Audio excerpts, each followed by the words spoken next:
कुमार, आप देख रहे हैं मोबाइल न्यूज 24। 17 लाख दर्शकों का फेवरेट न्यूज चैनल बिहार विधानसभा चुनाव पर चर्चा करते हुए सोनवर्षा में है। और सोनवर्षा में आज हमारे साथ जनसुराज पार्टी के प्रभारी और जिला के संयोजक मोलेश बाबू हैं। मोलेश बाबू से जानेंगे कि क्या कुछ बदला है बीते 4.5 साल में सोनवर्षा में। हालांकि यहाँ के जो एमएलए साहब हैं, मंत्री जी हैं, वो लगातार 3 बार 15 साल से सोनवर्षा के विधायक हैं और सोनवर्षा पे वो राज कर रहे हैं। कितना बदला है सोनवर्षा, कितना काम हुआ है, कितने लोग खुश हैं, कितने लोग नाराज हैं, मोलेश बाबू से जानते हैं। मोलेश बाबू, बहुत बहुत स्वागत है आपका भी न्यूज 24 का बहुत बहुत स्वागत सोनवर्षा की धरती पर जी। तो आप ये बताइए, सबसे पहला सवाल वही है कि जब कोई आम लोग, जनता विधायक को चुनकर भेजता है तो इस उम्मीद पर कि उनके सारे समस्याओं का समाधान हो जाए और उनके उम्मीदों पर खरा उतरे। आपके विधायक जी कितने खरे उतरे हैं और कितना वो उनसे लोग नाराज हैं? देखा जाए, हमारे यहाँ माननीय रत्नेश सारा जी लगातार ये तीसरा टर्म उनका है और लोगों ने काफ़ी उत्साह से और कहा जाए तो काफ़ी मतों से उनको विधायक के रूप में निर्वाचित किया। लेकिन जिस अनुरूप कार्य होनी चाहिए थी, मैं इसलिए ऐसा बोल रहा हूँ कि वो जब से निर्वाचित हुए बिहार में उनकी सरकार थी और जब जिसकी सरकार रहती है तो एक बड़ा दायित्व तो उसके ऊपर आ जाता है। और खास तौर से इस बीच में 2 बार उन्हें मंत्री बनने का सौभाग्य मिला, बिहार सरकार के मंत्री भी वो बने 2 बार। तो ऐसी स्थिति में एक बड़ी जवाबदेही उनको मिली और उस जवाबदेही का एक बड़ा लाभ सोनवर्षा के लोगों को मिलना चाहिए था। लेकिन ऐसा कुछ नजर नहीं आ रहा है। आज भी हम उसी युग में जी रहे हैं। मैं आपको बताऊं कि बड़ी बड़ी बातें लोग गिनाते हैं कि ये 62 सड़क स्वीकृत हो गया, ये हो गया, वो हो गया। आप चले जाए, ये प्रखंड हेडक्वार्टर है। अगर यहाँ थोड़ी सी बारिश हो जाती है तो लोगों का चलना दूभर हो जाता है, जबकि ऑलरेडी नगर पंचायत में तब्दील हो चुका है। और फिर सोनवर्षा विधानसभा सोनवर्षा के नाम से है, यहाँ थोड़ा ज़्यादा उनको ध्यान देने की जरूरत थी, लेकिन ऐसा कुछ हुआ नहीं। तीसरी बात है कि केवल विकास से ही विधायक का चयन विकास के लिए ही नहीं होता है। विकास तो एक आयाम है, होते ही रहेगा, क्योंकि जब सरकारें आती हैं जाती हैं तो विकास तो उसका एक आयाम है, होता ही रहता है। लेकिन आम लोगों की जो समस्या है वो समस्या बहुत स्तूर बढ़ गई इनके कार्यकाल में। इसलिए बढ़ गई कि जो नियंत्रण इनका होना चाहिए प्रखंड स्तरीय पदाधिकारियों पर, प्रशासन पर, अधिकारियों पर, वो नियंत्रण नहीं है इनका और आज उसका खामियाजा यहाँ की जनता भुगत रही है। यहाँ की जनता भुगत रही है। बिल्कुल बिल्कुल।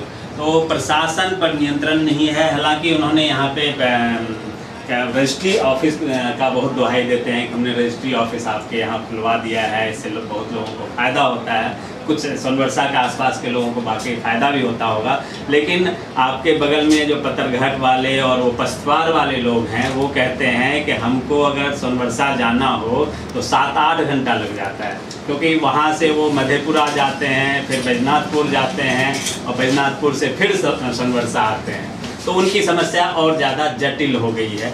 इसके अलावा जो समस्याएं आपने सड़कों की बताया, सड़कों के अलावा आपके यहाँ और भी समस्या है। लगभग सारा बिहार माना जाता है कि ODF मुक्त हो गया है, खुले में शौच नहीं होता है। आपके सोनवर्षा का जितना भी महादलित टोला है वहाँ आज भी लोग खुले में शौच करने को मजबूर हैं। आपकी पार्टी जो है, खासतौर पर जनसुराज जो है, जो आप लोगों का मुद्दा है कि RJD वाला जीते तब भी मुख्यमंत्री नीतीश कुमार, BJP NDA जीते तब भी मुख्यमंत्री नीतीश कुमार। तो आखिर असली बदलाव कब होगा और कैसे होगा? किस प्रकार से लोग वोट दें? जो प्रशांत किशोर जी का मुहिम है उसके बारे में आप यहाँ के जनता को कैसे समझाने में कामयाब हो रहे हैं? क्योंकि अकेले प्रशांत किशोर हर गांव हर चौराहे पर नहीं जा सकते हैं। आप लोग किस प्रकार से उस मुहिम को आगे बढ़ा रहे हैं? आपने कई सवाल एक साथ किया है, मैं क्रमवार सारे सवालों का जवाब आपको देना चाहता। सर्वप्रथम आपने निबंधन कार्यालय के विषय में कहा है, मैं इसके लिए धन्यवाद और बधाई देता हूँ आदरणीय रत्नेश जी को कि चलिए देर आए दुरुस्त आए। उन्होंने कम से कम चुनावी वर्ष में कुछ तो किया सोनवर्षा वासियों के लिए। अगर पतरघट के लोगों को कठिनाई है तो मैं समझता हूँ ये कठिनाई नहीं होनी चाहिए उनको भी, क्योंकि जब कोई नई चीज़ होती है तो थोड़ी बहुत कठिनाई आती ही है, फिर धीरे धीरे वो चीज़ सामान्य हो जाती है।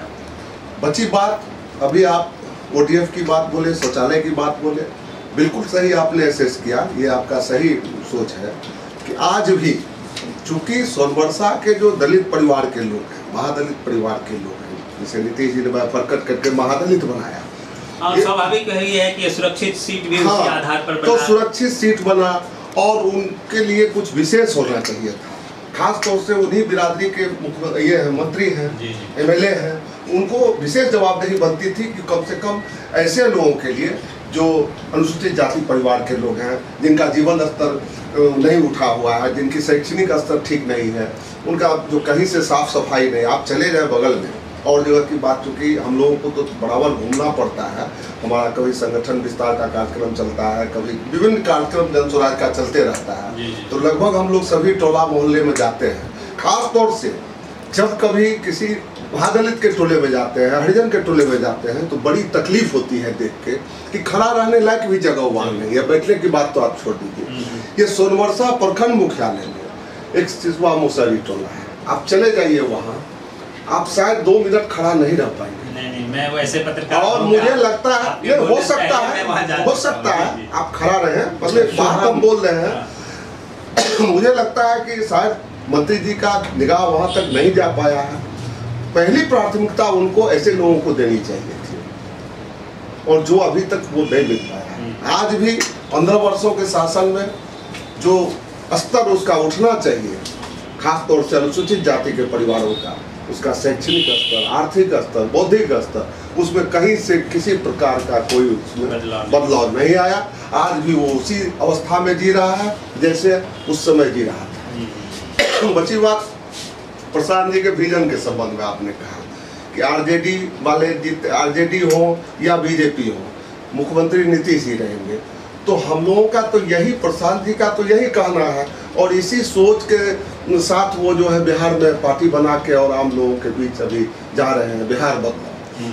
कई लोग बिहार बदलाव के विषय में कमेंट भी करते हैं कि प्रशांत जी बिहार को बदल देंगे। और बिहार बदलाव से तात्पर्य ये है कि इस बिहार की व्यवस्था को बदलना है, जो व्यवस्था बन गया है कि आज बिल्कुल ठीक आपने कहा कि जो स्थिति नीतीश बाबू बना दिए हैं कि चुनाव से पहले तक बिल्कुल 36 का आंकड़ा रहता है, और चुनाव समाप्त होने के बाद जब सरकार बनाने की बात आती है तो फिर गलवैया डाल के मुख्यमंत्री बन जाते हैं। और स्थिति ये बनती है कि कहीं न कहीं इससे जो है एक छवि बहुत बुरा, मतलब नैरेटिव जो है, गलत नैरेटिव लोगों के बीच जाता है। और आज आम आदमी इस चीज़ को समझ चुके हैं, और इसी चीज़ को आदरणीय प्रशांत जी लाना चाहते हैं कि आप इससे ऊपर उठिए।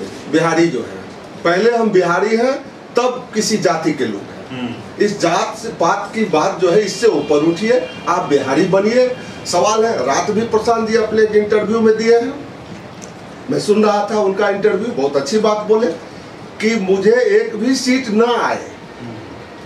पत्रकार बताए उनको कि 10 सीट आपको आ सकता है, बोले एक भी सीट नहीं आए, लेकिन मैं कहीं किसी के साथ अलायंस करने नहीं जा रहा हूं, और 2029 तक अलायंस करने नहीं जा रहा हूं। ये मेरा संकल्प है, मैं बिहार बदलने निकला हूं, मेरा यही विजन है, यही उद्देश्य है। सीट मिले ना मिले, हम अपनी सारी शक्ति लगा के बिहार को बदलने का काम करें। बिल्कुल, बिहार को बदलने की जो मुहिम है, बिहार वालों के लिए बिहार को बदलने और बिहार के लोगों के भलाई के लिए जो वो काम कर रहे हैं, अपने बच्चे को देखकर जो लोगों को कहा है कि आप अपने बच्चे के लिए वोट दीजिए, तभी आपका घर सुधरेगा, तभी आपका बिहार सुधरेगा। नहीं तो आपके वोट से कोई एक परिवार का विकास होगा और बाकी के परिवार जो हैं वो ऐसे के ऐसे रह जाएंगे। वोट देने से पहले जिस प्रकार से आप लोग कहते हैं कि जब वोट देने जाएं तो अपने दिमाग में क्या सोच के जाएं, और ईवीएम का बटन जो दबाएं तो दिमाग में क्या बिठा के रखें। निश्चित तौर पर हम एक साफ स्वच्छ छवि के उम्मीदवार को मतदान करेंगे, जो हमारी भलाई के विषय में सोचेगा, जो हमारे समाज के उत्थान के विषय में सोचेगा, जो क्षेत्र के विकास के विषय में सोचेगा। और हम ऐसे व्यक्ति को ना चुने कि जो ये जात पात के भरोसे, आज मैं बता दूं ऐसे कितने एमएलए हैं जो आज भी इसी भरोसे चुनाव जीतते हैं कि नीतीश बाबू आएंगे, वोट उनको मिलेगा, हम एमएलए बन जाएंगे। और मैं समझता हूँ कमोबेश वही स्थिति हमारे क्षेत्र में भी है। हमारे क्षेत्र में भी वही स्थिति है। आज जो हमारे माननीय विधायक जी जीतते हैं उसका सारा श्रेय नीतीश बाबू को जाता है, क्योंकि नीतीश बाबू के नाम पर लोग उनको वोट कर देते हैं और सारे अपराध को क्षमा कर देते हैं। उनके द्वारा जो गलतियां होती है उसे मतदाता क्षमा कर देते हैं।